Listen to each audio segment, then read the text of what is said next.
Assalamu alaikum wa rahmatullahi wa barakatuh. Bismillah walhamdulillah wa salatu wassalam ala rasulillah wa ala alihi wa sahbihi wa man walah. Rabbi sharah li sadri wa yassir li amri wahlul 'uqdatan min lisani yafqahu qawli. Mes frères et sœurs, voyons ensemble les règles du jeûne. Comme vous le savez, le mois du Ramadan est le mois du pardon. C'est le mois où les portes du paradis sont ouvertes, les portes de l'enfer sont fermées. Il s'agit du meilleur mois de l'année. Allah subhanahu wa ta'ala nous a imposé de jeûner pendant le mois de Ramadan. Allah azza wa jalla a dit dans Surat al-Baqarah, Surat 2, verset 183, Ya ayyuhalladhina amanu, kutiba alaykum as-siyam kama kutiba ala alladhina min qablikum la'allakum tattaqun. Dans le verset, Allah tabarak wa ta'ala nous dit, ô vous qui avez cru, il vous a été prescrit le jeûne comme il a été prescrit aux communautés qui vous ont précédé afin que vous atteigniez la piété. Donc, c'est une obligation divine. Et dans le hadith d'Ibn Omar qui est rapporté par Bukhari et Muslim, le prophète sallallahu alayhi wa sallam a dit l'islam est bâti sur 5 piliers. Parmi ces 5 piliers, on a le jeûne du mois du Ramadan et c'est rapporté par Bukhari et Muslim, selon Ibn Omar. Également, il y a un consensus des savants sur l'obligation du jeûne. Il n'y a pas de divergence entre les savants sur le fait que jeûner est une obligation religieuse. Le jeûne, Ahbab al-Kiram, a été prescrit en l'an 2 de l'Hégire. Et puis, il faut savoir également que le mot siyam a un sens linguistique et un sens religieux. Le sens linguistique, c'est al-imsak an shay. C'est le fait de s'abstenir. C'est le fait de s'abstenir. Quand on dit sama an al-kalam, c'est-à-dire il s'est abstenu de parler. Dans la religion, c'est quoi le jeûne? C'est le fait de s'abstenir de manger et de boire et de tout ce qui peut rompre le jeûne, comme les rapports intimes, etc., du fajr, de l'aube, jusqu'au coucher du soleil avec l'intention d'adorer Allah subhanahu wa ta'ala. Le jeûne est donc obligatoire. Mais il est obligatoire pour qui? Il est obligatoire pour toute personne musulmane. Et d'ailleurs, si le non-musulman jeûne, son jeûne ne sera point accepté. Allah tabarak wa ta'ala nous dit وَمَن يَبْتَغِي غَيْرَ الْإِسْلَامِ دِينًا فَلَن يُقْبَلَ مِنْهُ. Toute personne qui désire une autre religion que l'islam, il ne sera point accepté de lui. Donc ça c'est dans Surat Al-Imran, Surat 3, verset 85. C'est une condition d'être musulman. D'accord? Si jamais quelqu'un se convertit à l'islam dans la deuxième quinzaine du mois de Ramadan, est-ce qu'il doit rattraper les jours qu'il n'a pas jeûné avant cela? Non. Par contre, pour l'imam Ahmad rahimahullah, il sera obligatoire pour lui de rattraper le jeûne du jour de sa conversion. Et pour les autres écoles, il s'agit uniquement d'un acte recommandé. C'est-à-dire qu'il sera recommandé pour lui de rattraper le jour où il s'est converti à l'islam. Bien sûr, on l'a dit, on le répète, les jours d'avant, il ne les rattrape pas. Pour ce qui est de l'opinion de l'imam Malik rahimahullah et de son élève Shafi'i rahimahullah, il sera recommandé à celui qui se convertit à l'islam de s'abstenir de manger le jour de sa conversion. D'accord? C'est-à-dire, il a prononcé l'attestation 2 fois, par exemple à 14h. Il est recommandé, ce n'est pas obligatoire, qu'il s'abstienne de quoi? De manger jusqu'au coucher du soleil. Ce n'est pas une obligation religieuse. On vient de voir ici, la première condition pour jeûner, il faut être musulman. 2, avoir la raison. Le jeûne n'est pas obligatoire pour quelqu'un qui n'a pas la raison. La personne qui n'a pas la raison n'a ni à rattraper les jours, ni à nourrir un pauvre. Car on le verra après qu'il y a certaines personnes, quand elles ne jeûnent pas, elles doivent nourrir un pauvre pour les jours non jeûnés. Concernant la personne qui n'a pas la raison, la plume lui est levée. Selon Ali ibn Abi Talib radiyallahu anhu, le prophète a dit 3 personnes ne sont pas tenues responsables de leurs actes: le fou jusqu'à ce qu'il retrouve la raison, l'endormi jusqu'à ce qu'il se réveille et l'enfant jusqu'à ce qu'il atteigne l'âge de la puberté, rapporté par l'imam Ahmed et d'autres. Ensuite, 3e condition, c'est la puberté. Le jeûne n'est obligatoire que pour les personnes pubères. Pour la puberté, pour l'homme, on la voit dans 3 choses. L'apparition des poils pubiens, qu'il ait atteint l'âge de 15 ans chez la majorité des savants, chez l'imam Malik rahimahullah 18 ans, et l'apparition du liquide spermatique. Pour la femme, on rajoutera comme condition qu'elle ait eu ses menstrues. Même si elle n'a que 12 ans et qu'elle a ses menstrues, eh ben, elle est concernée par les obligations religieuses. 4e condition, c'est la capacité. Quelqu'un qui est malade n'est pas concerné par l'obligation du jeûne. On parle de quelle maladie ici? On parle d'une maladie qui l'empêche de jeûner. Une vraie maladie. Ça peut être une maladie incurable ou passagère. Dans les 2 cas, on parle d'une maladie importante. Je ne parle pas de quelqu'un qui a un rhume. Il a un rhume, il lui faut juste un paquet de mouchoirs. Et c'est réglé. Mais on parle de quelqu'un qui a réellement du mal, de par sa maladie, à jeûner. Cette personne-là, on verra tout à l'heure, Inch'Allah, les différents types de malades. Celui qui a une maladie passagère, lui c'est très simple. il ne jeûne pas et il rattrapera ses jours quand il ira mieux. Donc ça peut être pendant le mois de Ramadan ou après. Et la maladie incurable, la personne qui est vraiment dans l'incapacité de jeûner, on verra après que cette personne-là ne jeûne pas et elle nourrit un pauvre pour chaque jour manqué.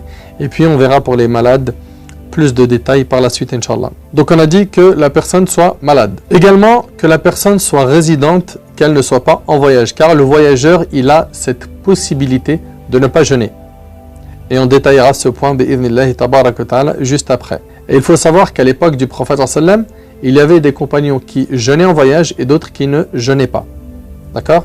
Donc c'est permis et on détaillera ce point par la suite.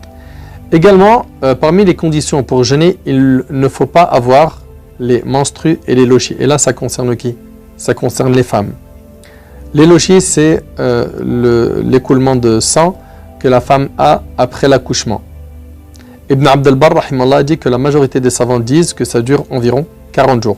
Chez l'imam Malik et Shafi'i, maximum c'est 60 jours. Donc je rappelle les conditions: l'islam, la raison, la puberté, la capacité, ne pas être en voyage, ne pas avoir les menstrues et les lochis. Ensuite, pour rentrer dans le vif du sujet, je vais prendre, Inch'Allah, comme support principal le Matn, le livre d'Ibn Ashir, rahimahullah.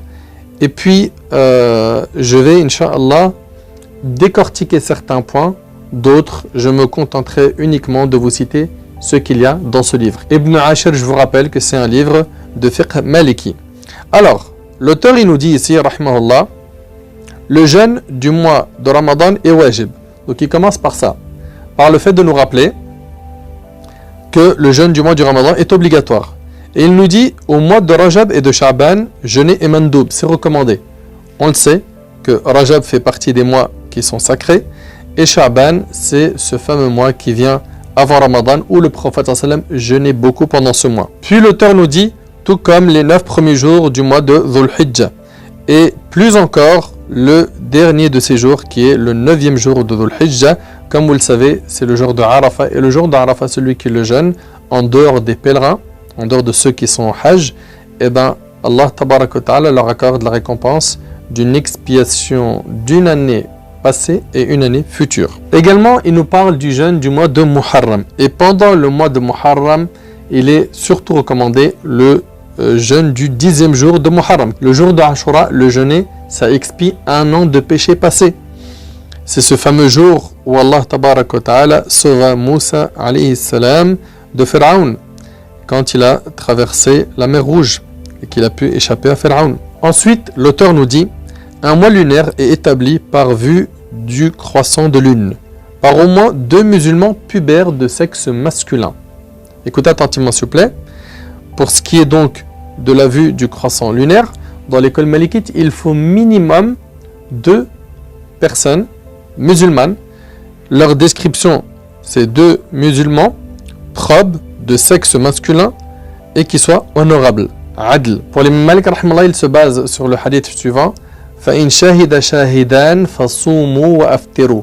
Donc si 2 personnes témoignent de la vision du croissant lunaire, فَصُومُوا, alors jeûnez. وَأَفْتِرُوا, et il en sera de même pour la rupture à la fin du mois de Ramadan, c'est-à-dire pour l'annonce du jour de l'Eid. Et ce hadith est rapporté par l'imam An-Nasa'i et l'imam Ahmad. Concernant l'imam Shafi'i et l'imam Ahmad, eux, ils acceptent que ce soit une seule personne qui témoigne. Et on retrouve une opinion similaire chez l'imam Abu Hanifa, rahimallahu al-jami'. Alors, iltimas al-hilal, l'observation du croissant, est une obligation communautaire. Quand le soir, après le coucher du soleil du 29 Sha'ban, pour le jeûne du mois du Ramadan, et le soir, après le coucher du soleil du 29 du mois du Ramadan, pour la rupture. D'accord? Et dans un hadith, le prophète nous le dit, فَإِنْ غُمَّ عَلَيْكُمْ, si vous n'arrivez pas à voir le croissant lunaire à cause des nuages, et bien à ce moment-là, vous complétez le mois 30 jours. Clair? On l'a dit, on le répète, il faut minimum 2 personnes musulmanes, hommes, et qu'il soit juste qu'ils aient vu le croissant lunaire. Pour le croissant du Ramadan, si une personne le voit tout seul, il faudra qu'il le jeûne. Il sera concerné, lui, par l'obligation du jeûne, même si d'autres ne le voient pas. Et ça, c'est l'opinion de qui? De Al-Jumhur. Al-Jumhur, ici, la majorité des savants disent qu'il faudra qu'il le jeûne. Maintenant, si il rompt ce jour-là, c'est-à-dire qu'il a vu le croissant et qu'il ne jeûne pas le lendemain, s'il rompt le jeûne volontairement, il devra non seulement rattraper ce jour, mais en plus de ça, il aura ce qu'on appelle une kafara, une expiation. Et l'expiation consiste à faire une des trois choses suivantes. Libérer un esclave, il n'y en a plus. 2. Jeûner 2 mois consécutifs ou nourrir 60 pauvres. Et chez les Malikites, ils préfèrent nourrir 60 pauvres. Ces 2 personnes qui auront vu le croissant lunaire devront informer l'autorité responsable. Alors, dans un pays musulman, c'est très simple. Ils annoncent cela au gouverneur. Le gouverneur dit, demain, nous jeûnons. D'accord? Ça, c'est dans le cas où ils l'ont vu. Dans le cas où ils ne l'ont pas vu, tout simplement, ils vont compléter le mois à 30 jours. Maintenant, dans le cas où certains veulent avoir recours au calcul, comme c'est le cas aujourd'hui, le calcul astronomique, en disant que c'est plus fiable et qu'aujourd'hui, en 2020, avec la technologie qu'on a entre nos mains, on n'a pas besoin de regarder le ciel, eh bien, il faut savoir que c'est une erreur. C'est une erreur, pourquoi? Parce que le calcul, il existait déjà à l'époque de nos pieux prédécesseurs. À l'époque de l'imam Malik, rahimahullah, ça existait. Et il y avait des vrais cerveaux. Al-Khawarizmi, lui, il a vécu pendant la période de l'imam Malik, rahimahullah. Et l'imam Malik, rahimahullah, c'est Nafa, rahimahullah, qui le rapporte. Il rapporte de l'imam Malik que si le gouverneur demande qu'on se base sur le calcul, il dit quoi? Il dit « Annahu la yuqtada bihi wa la yuttaba'. On ne devra pas lui obéir. Pourtant, vous savez très bien que l'obéissance au gouverneur est une règle, tant qu'il n'appelle pas aux désobéissances. Et là, ici, l'imam Malik dit qu'on ne lui obéit pas.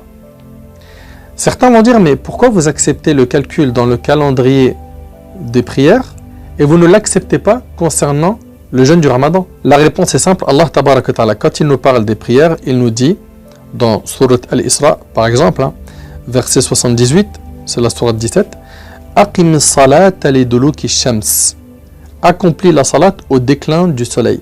C'est-à-dire quoi? Il nous indique Azzawajal à quel moment on accomplit la prière. C'est quand le soleil décline du zénith. Très bien. Est-ce qu'il nous détermine le moyen pour connaître le temps de cette salat? Non, il nous dit juste à quel moment on doit faire la prière, mais il ne nous a pas imposé un moyen précis, Azzawajal, pour déterminer le temps de la prière. Donc la porte est ouverte. Pour les horaires de prière, vous pouvez faire des calendriers avec des horaires précis et des calculs sans problème. Par contre, pour ce qui est du jeûne, le moyen a été déterminé.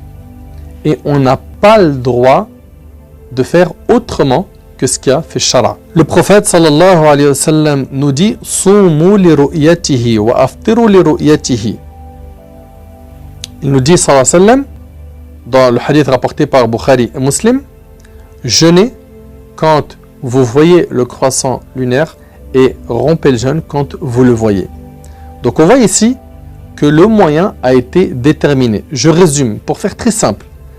Pour les horaires de prière, Allah Azzawajal nous parle du moment et non du moyen utilisé pour déterminer les temps des prières. Par contre, pour le jeûne, Allah subhanahu wa ta'ala nous parle du moyen de déterminer quoi?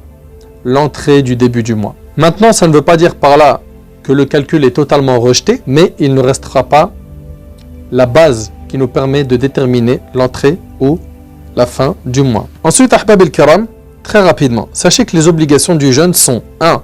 De formuler l'intention de jeûner. Et pour les Malikites, comme le Sawm, c'est un bloc, c'est une adoration, d'accord? Eh bien, une seule intention suffit pour tout le mois. Vous retrouverez que dans d'autres écoles juridiques, il faut renouveler l'intention chaque nuit. Eh bien, pour les Malikites, il suffit d'une intention avant le commencement du mois, et celle-ci suffit. Sauf pour la personne qui pourrait être indisposée, je parle ici de nos sœurs, qui, une fois qu'elle est pure, après ses menstrues, il faudra qu'elle remette l'intention de jeûner. Pareil pour le malade qui a rompu le jeûne, ou toute personne qui avait une excuse valable, une fois qu'il reprend le jeûne, il faudra quoi? Qu'il replace l'intention de jeûner. On a dit que l'intention, c'est avant de commencer le mois pour l'école malikite. D'accord? Et dans le jeûne surrogatoire, il faudra également qu'il prépare l'intention quand? Avant le fajr. C'est-à-dire si dans la journée il se réveille et dit tiens, j'ai envie de jeûner, allez hop, je jeûne, ça ne marche pas dans l'école malikite. Pour un jeûne obligatoire ou surrogatoire dans l'école malikite, tu prépares l'intention avant le fajr. D'accord? Pour l'école shafi'ite, et Hanafites, eux, oui, ils ont jusqu'au zawal, d'accord, jusqu'au zénith, pour préparer l'intention de jeûner ce jour-là, en jeûne surrogatoire, je parle. Pour l'imam Ahmad, rahimahullah, à n'importe quel moment, il a préparé l'intention. Tant que le maghrib n'est pas entré, il peut jeûner ce jour-là. Bien sûr, il n'a pas mangé, il n'a pas bu avant. Ça, c'est évident. La première obligation, c'est donc l'intention. Également, le fait de délaisser les rapports sexuels. Alors, de quand à quand? Du fajr, de l'aube, jusqu'au coucher du soleil. D'accord? La nuit, du maghrib jusqu'au fajr, il a le droit, bien sûr, d'avoir des rapports avec sa femme, sans aucun problème. Allah tabarak wa ta'ala, dans Surat al-Baqarah, Surat 2, verset 187, nous dit « Uhilla lakum laylat as-siyam ar-rafathu ila nisaikum » On vous a permis la nuit du siyam d'avoir des rapports avec vos épouses. Donc la nuit, il n'y a aucun problème. Mais par contre, en journée, les rapports intimes sont interdits et on verra par la suite concernant les caresses, les préliminaires, etc. Également, il n'est pas permis de manger et de boire. Manger et boire, c'est haram pendant la journée de Ramadan. C'est interdit. Par contre, s'il mange ou boit involontairement, sans faire exprès, et ça peut arriver, ici, il devra, dans l'école malikite, rattraper ce jour quand même. Mais pas que. Continuer son jour de jeûne. Et ne pas se dire, puisque j'ai mangé, ah bah khlas, ah bah que je continue, tant qu'à faire, ça y est. Non. Il doit respecter la sacralité de ce mois. Il devra continuer son jeûne, bien qu'il n'est plus valide parce qu'il a mangé, sans faire exprès. Hein. Et il devra rattraper ce jour. Je sais que certains vont se dire, mais attends, il y a un hadith où le prophète sallallahu alayhi wa sallam a dit que celui qui a mangé ou qui a bu involontairement, qu'il poursuit son jeûne, c'est Allah qui l'a nourri et abreuvé.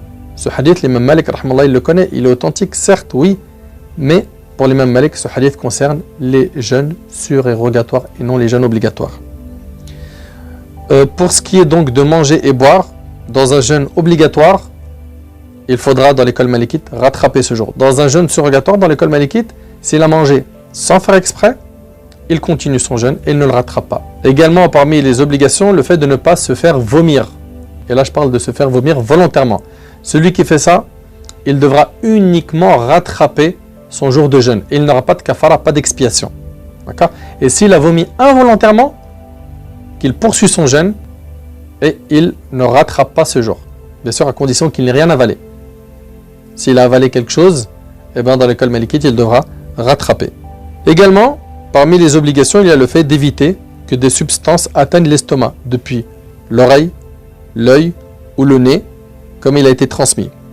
Le temps du jeûne est du lever de l'aube, donc du fajr, jusqu'au coucher du soleil. Et être conscient, avoir la raison, pour autre que la personne endormie. Bien sûr, la personne endormie, on ne dit pas que quand elle dort, son jeûne n'est plus valide.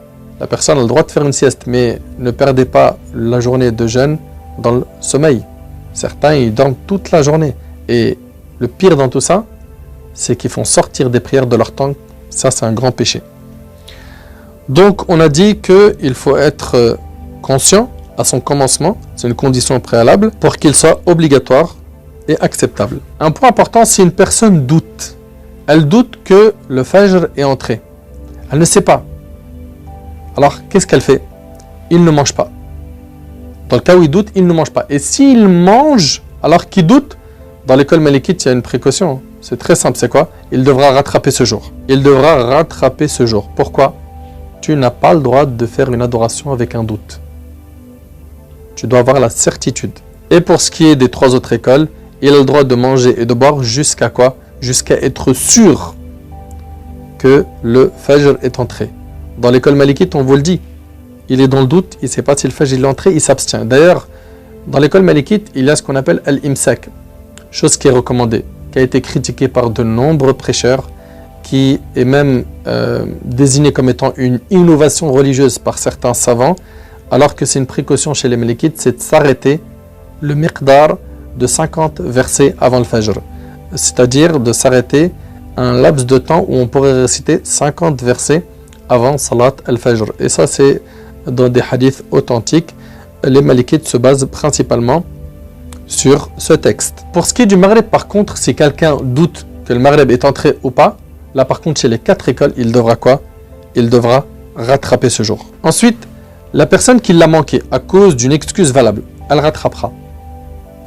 Celui qui devient fou ou s'évanouit à l'aube, au moment de l'intention, ou celui qui s'évanouit après l'aube, pendant toute la journée, ou une grande partie de la journée, c'est-à-dire plus que la moitié, ils rattraperont ce jour concerné. Sachez que la menstruation et l'oshi empêchent la femme de jeûner. Il est interdit à la femme de jeûner en état de menstru ou de l'oshi. La femme rattrapera ses jours de jeûne sans rattraper les prières qui n'ont pas été accomplies à cause de ses menstrues. Par contre, si ses menstrues ou l'oshi cessent avant le fajr, ou juste à l'aube, et non après, elle devra jeûner ce jour-là, même si elle ne s'est pas encore lavée. C'est-à-dire que ça n'a pas d'incidence qu'elle retarde le lavage après l'entrée du temps de l'aube. L'essentiel, c'est qu'elle ait eu la cessation des menstrues avant le temps du fajr. Son jeûne sera valide même si elle n'a pas accompli les grandes ablutions qu'après l'apparition de l'aube. Et c'est comparable au cas d'un homme qui se réveille en étant en impureté majeure. Il a eu un rêve érotique ou il a eu des rapports avec sa femme et il a retardé quoi? Il a retardé le ghusl, donc cette douche que l'on prend obligatoirement pour lever cette impureté majeure. Il l'a retardé après l'entrée du temps de subh. Pas de problème. Chez les 4 écoles, il n'y a aucun problème. D'accord? Donc supposons qu'il se réveille en impureté majeure. Je parle ici de l'homme ou la femme. Qu'il prend le repas de fin de nuit et qu'il se lave après le repas et que le fajr est rentré, il n'y a pas de problème. Il n'y a aucun souci, c'est permis. Son jeûne est considéré valable chez toutes les écoles. Si la femme par contre doute, elle ne sait pas si elle a eu la cessation des menstrues avant le fajr ou après le fajr, eh bien elle jeûnera ce jour et elle le rattrapera. Si la femme doute, comme celle qui se réveille après fajr et doute que la cessation de ses règles a eu lieu avant le fajr, là elle jeûne ce jour. Pourquoi? Car il se peut qu'elle a eu la cessation avant le fajr, elle le rattrape plus tard. Pourquoi? Car il se peut que la cessation des règles a eu lieu après le fajr. Un point important, si jamais la femme est indisposée, elle a ses menstrues et que dans la journée, elle n'a plus ses menstrues, est-ce qu'elle doit s'abstenir de manger? Ce n'est pas recommandé. Ce n'est pas recommandé pour elle de s'abstenir de manger. Il en est de même pour l'enfant qui deviendrait pubère, il en est de même pour la personne qui a perdu la raison qui la retrouve.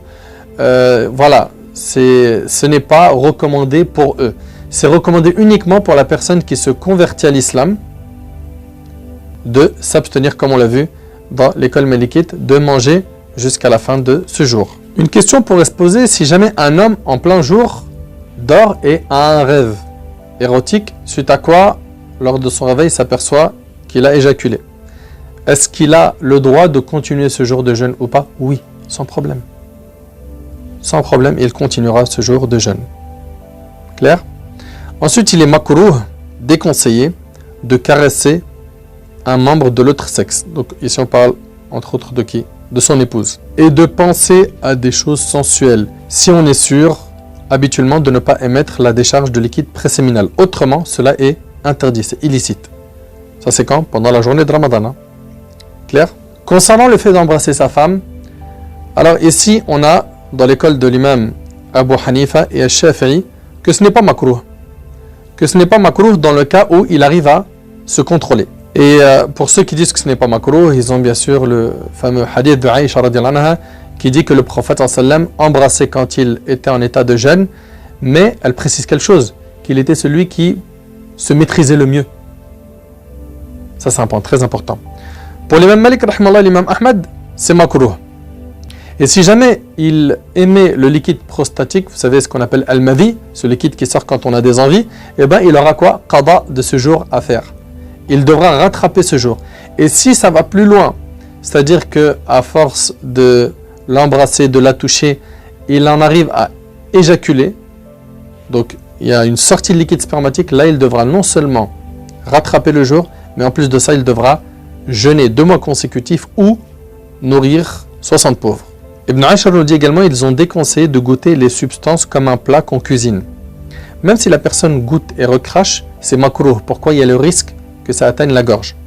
Je sais que certains savants l'ont autorisé et ils disent que ça ressemble à al-madmada, le fait de gargariser la bouche comme on fait dans les ablutions, mais dans l'école malikite, c'est makrouh. Et il n'est pas recommandé aussi, c'est makrouh, le bavardage abondant, vous savez, les discussions inutiles, pendant la journée de Ramadan. Ceci afin d'éviter de dire le péché ou le mensonge. Il convient donc d'occuper la langue par quoi? Par le dhikr, la lecture du Coran, les du'a, etc.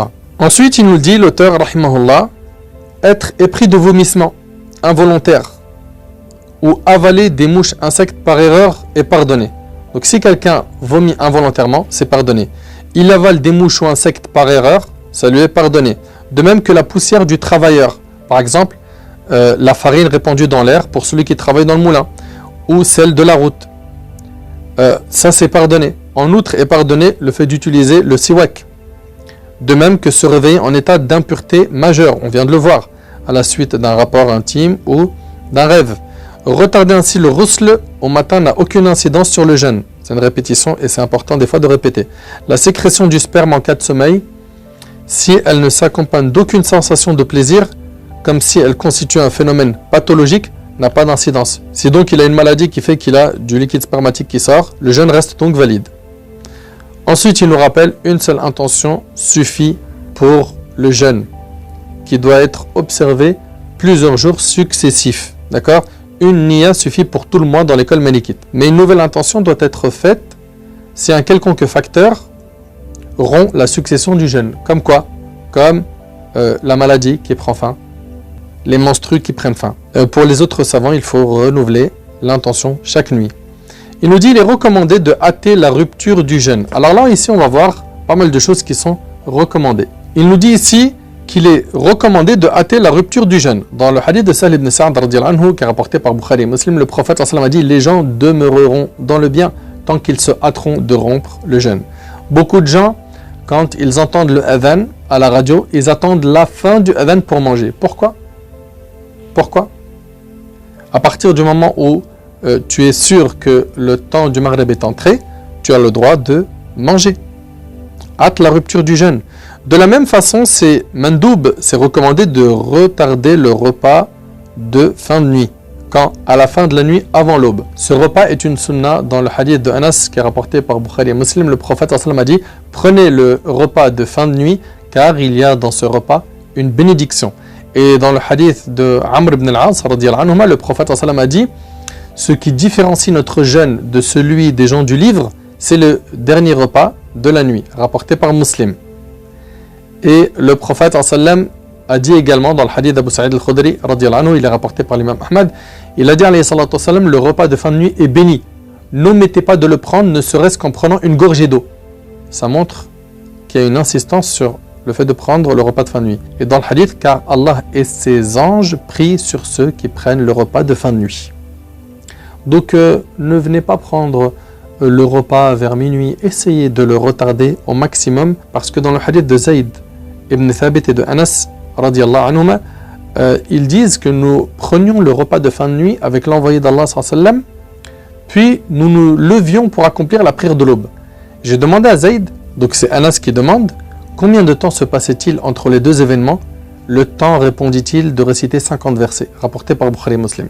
C'est ce fameux temps-là qui est une précaution chez les Malikites. C'est permis bien sûr de manger jusqu'au Fajr, mais s'arrêter un petit peu avant est une précaution. C'est ce qu'on appelle al-imsak et vous le voyez dans certains calendriers. Ce n'est pas une innovation, ça a été exercé par nos ancêtres, rahimahumullah. Parmi les choses recommandées, il y a également le fait de rompre le jeûne avec de l'eau et des dattes. Anas radiyallahu anhu a dit le prophète sallam rompait son jeûne en mangeant quelques dattes mûres avant de faire la prière. S'il n'en trouvait pas, il se contentait de quelques petites dattes, sinon il buvait quelques gorgées d'eau rapportées par Abu Daoud et Tirmidhi. D'accord? Donc faites au maximum pour rompre le jeûne avec des dattes, de l'eau, puis allez prier et ensuite revenez manger. Pourquoi? Pour prier léger. Et n'oubliez pas, le maghrib, son temps est court dans l'école malikite. Également, cinquième sunna, c'est l'invocation au moment de la rupture du jeûne. Le hadith d'Abi Huraira, vous le connaissez, le prophète sallam a dit 3 personnes ne sauraient voir leur invocation refusée, le jeûneur jusqu'à ce qu'il rend son jeûne, l'imam équitable et l'homme victime d'une injustice rapportée par Tirmidhi. Donc tu commences, bismillah, tu prends ta date, tu bois un petit peu d'eau, tu n'oublies pas, c'est rapporté par Abu Daoud, le hadith d'Ibn Umar, la soif a été étanchée, les veines humectées et la récompense a été accordée s'il plaît à Allah. Parmi les choses recommandées, le fait d'être généreux pendant ce mois, le prophète sallam était très généreux, le fait de lire le Coran, également le fait de maîtriser son comportement, de ne pas s'énerver, de ne pas dire des gros mots. Le prophète sallam nous dit dans le hadith d'Abi Huraira qui est rapporté par Ibn Majah, plus d'un jeûneur n'a rien de son jeûne sinon la faim et la soif. Ne réponds pas aux provocations. Rappelle-toi du hadith où le prophète sallam il nous dit, si quelqu'un l'injurie ou le provoque au combat, qu'il dit je suis en état de jeûne. Et c'est rapporté par Bukhari et Muslim. Ensuite l'auteur nous dit, quiconque rompt le jeûne obligatoire doit le rattraper et doit ajouter une expiation s'il a été rompu intentionnellement pendant les jours de Ramadan. Pour l'imam Al-Shafi'i et Ahmad, l'expiation, elle n'est que dans les rapports intimes. Manger et boire volontairement n'impose pas d'expiation. Expier, on vous l'a dit, soit il va nourrir 60 pauvres ou jeûner 2 mois consécutifs. Et je fais exprès de ne pas parler de l'esclave. C'est une affaire qui est classée, elle n'existe plus aujourd'hui. Et pour ce qui est de l'imam Malik, on vous a dit que Al-Kafara, elle est à la-takhir, c'est-à-dire qu'on a le choix. Pour l'imam Malik, rahimallah, on a le choix entre soit jeûner 2 mois consécutifs ou soit nourrir 60 pauvres. Et ils ont le hadith qui est rapporté par l'imam Malik où cet homme qui est venu voir le prophète, il lui a dit « J'ai péri, vous le connaissez hein ?» Et puis le prophète, il lui a dit « Qu'est-ce qui se passe ?» Il lui a dit « Voilà, j'ai eu un rapport dans la journée de Ramadan avec mon épouse. » Dans l'argument des autres écoles, je ne parle pas de l'école malikite, ils ont comme argument le hadith où le prophète lui a dit libère un esclave. Il lui a dit je peux pas. Ensuite il lui a dit de jeûner 2 mois consécutifs. Et ensuite il lui a dit de nourrir 60 pauvres. Et eux ils disent que c'est à la tartib, c'est-à-dire que ça doit se faire dans cet ordre. Pour l'imam Malik, lui il se base sur une autre version qui est dans le Muwatta où il y a le mot aou. Aou. Fais ça ou ça. Aou ça veut dire ou. Donc de libérer un esclave ou de jeûner 2 mois ou de nourrir 60 pauvres. Nourrir 60 pauvres, c'est préférable dans l'école malikite parce que c'est plus utile que de jeûner 2 mois consécutifs.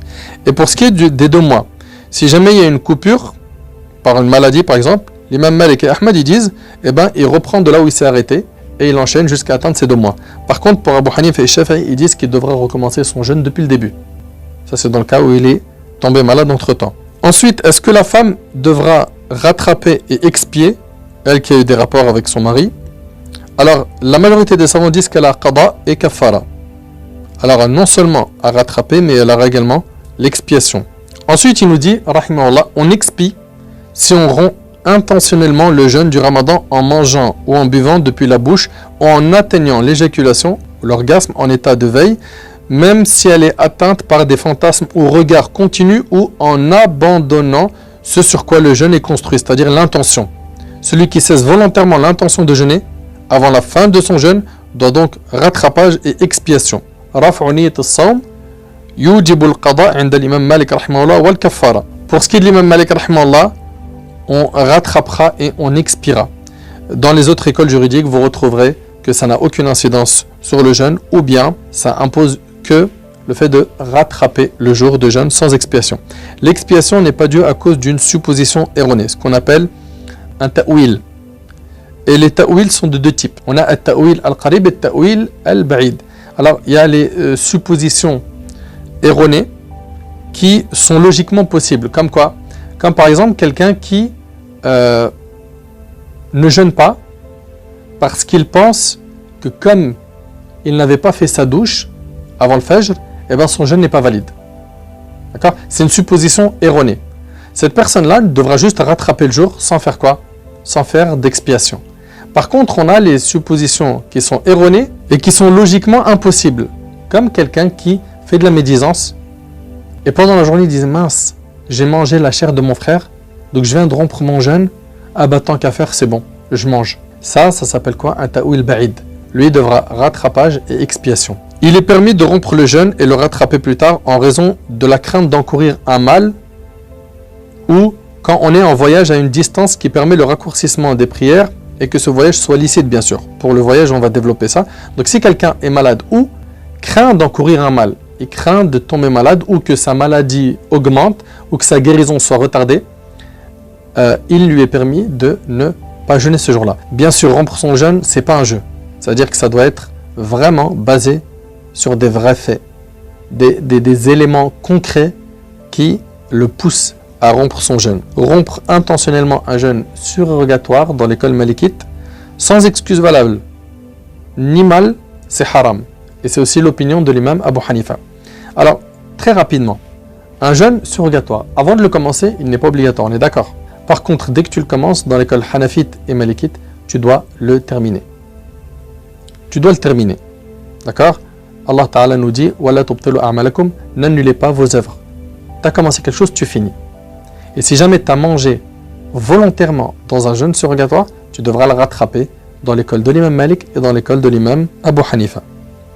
Mais la rupture d'un jeûne mandoub dans d'autres circonstances, avec une excuse valable ou par oubli, ne rend pas nécessaire son rattrapage. En outre, les jeûnes recommandés, qui ont été rompus par oubli, demeurent valides. Si on continue le jeûne le reste de la journée, une fois conscient de notre oubli. Si la femme manque un jeûne surrogatoire, non obligatoire, à cause des menstrues ou lochis, elle ne le rattrape pas. Ça c'est quoi? Un jeûne surrogatoire.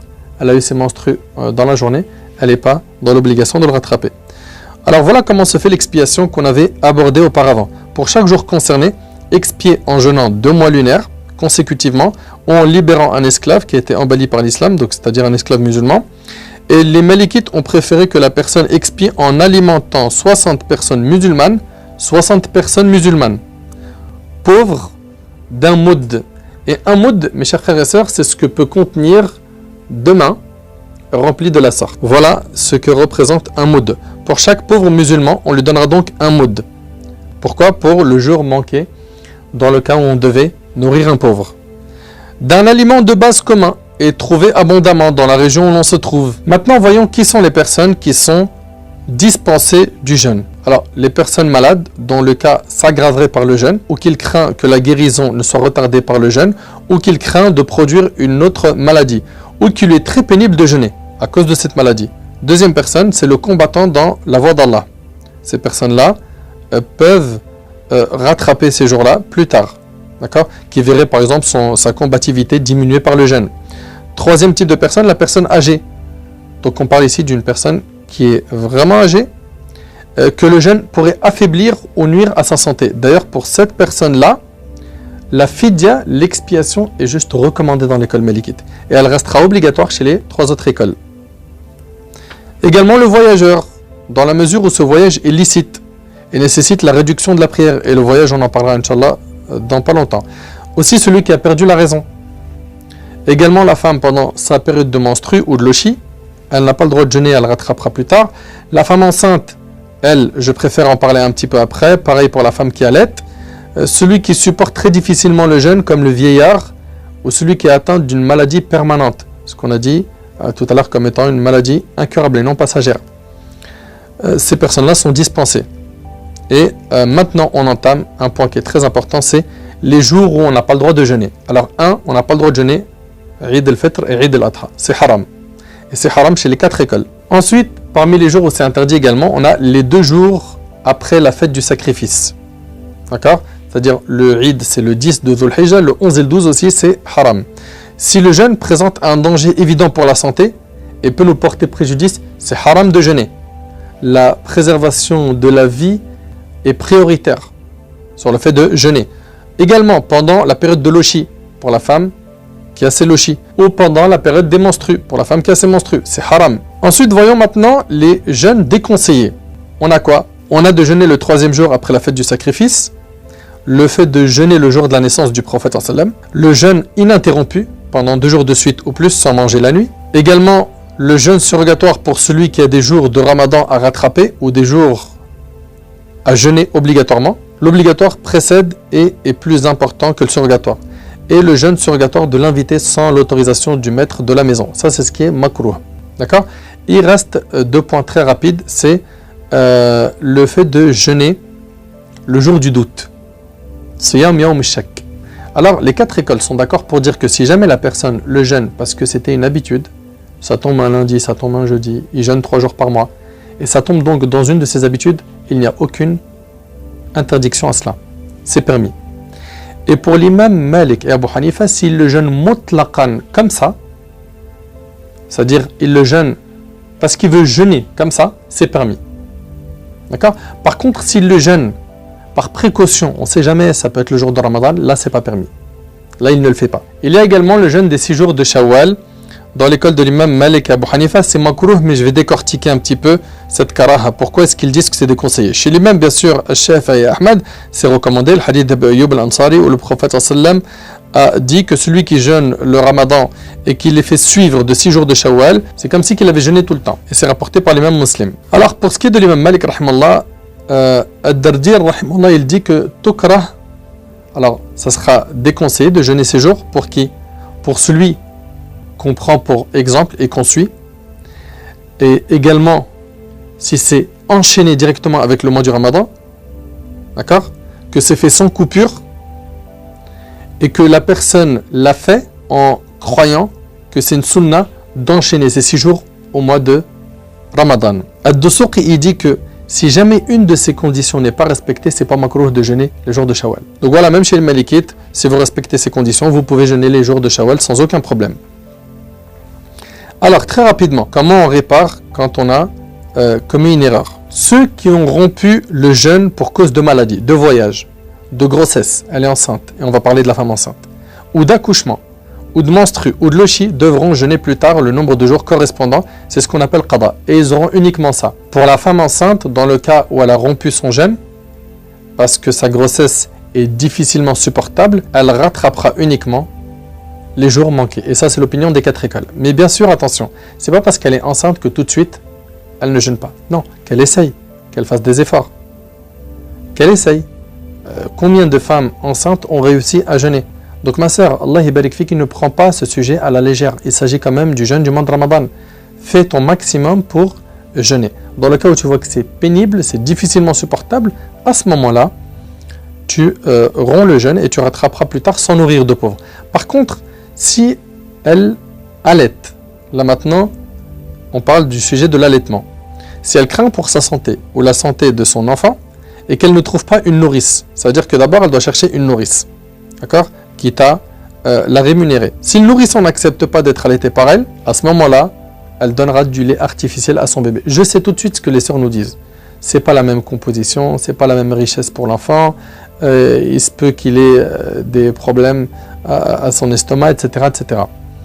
Ma sœur, il y a plein de sœurs qui ont jeûné et qui ont mis le paquet en buvant de l'eau, en mangeant bien comme il faut avant le fajr, et qui ont réussi à allaiter toute la journée. Maintenant, c'est vrai que des fois, il y a besoin d'un complément. Le biberon. Et n'allez pas tout de suite dire, oui, mais il ne reprendra plus le sein. Tu n'en sais rien. Donc, vas-y, et si tu vois que le biberon, il ne l'accepte pas, à ce moment-là, ne jeûne pas, et tu nourriras un pauvre musulman pour chaque jour manqué. D'accord? Comme on a dit tout à l'heure, un moud par pauvre. Ensuite, le cas du voyageur. On parle ici du voyageur qui a dépassé 80 km, donc il a enfin la distance du qasr. Chez les 4 écoles, c'est plus de 80 km, comme vous le savez. Et également, ce voyage, il doit être licite. Dans l'école, il est préférable pour le voyageur s'il peut de jeûner. Allah subhanahu wa ta'ala nous dit, et si vous jeûnez, c'est mieux pour vous. Sauf bien sûr si cela présente une gêne ou une difficulté pour lui. S'il sort de chez lui et qu'il a émis l'intention de jeûner pendant son voyage et qu'il rompt son jeûne pendant le voyage sans raison valable, dans l'école malikite, il y a 2 opinions. Il y a une opinion qui dit il rattrapera et une qui dit il rattrapera et il expira. Celui qui rompt le jeûne, car il lui est très pénible de l'observer, par exemple une personne atteinte d'une maladie chronique, une maladie permanente qui ne guérit pas et qui ne supporte pas le jeûne, ou une personne très vieille qui ne peut pas supporter le jeûne, il lui sera recommandé pour chaque jour non jeûné de nourrir un pauvre musulman ou lui verser l'équivalent en argent selon certains savants. D'accord? C'est ce qu'on appelle la fidya. La fidya, en remplacement du jeûne ou du rattrapage, dans ce cas, ne concerne que les personnes qui ne peuvent pas du tout jeûner. Maintenant, très rapidement, résumons les cas où le jeûne n'est plus valable. 1. Quand on commet l'acte intime. D'accord? Même s'il n'y a pas eu d'éjaculation, à partir du moment où il y a la pénétration, le jeûne n'est plus valable. Il aura non seulement rattrapage du jour, mais en plus de ça, expiation. 2. L'émission de sperme ou de mavi, suscitée par des préliminaires, le regard, l'imagination, le baiser ou le toucher. Si cela sort à cause d'une maladie ou dans le sommeil, ou sans le plaisir sensuel normal, donc à cause de l'eau chaude par exemple, ça n'invalide pas le jeûne. Si le mavi sort à cause d'un regard ou d'une pensée involontaire, et sans que cela soit prolongé, là le jeûne reste valide. Également, le jeûne s'invalide par le fait de manger et de boire. Également, le jeûne s'invalide par l'arrivée d'un liquide substance soluble à la gorge, y compris via l'oreille, l'œil ou le nez, même si ça n'arrive pas à l'estomac.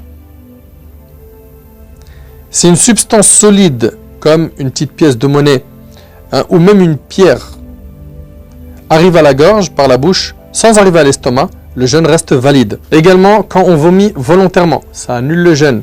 Quand on émet l'intention de cesser le jeûne, qu'on renie l'islam, quand viennent les menstrues ou les lochis pour la femme. Par contre, avaler sa propre salive, c'est permis, ça n'annule pas le jeûne.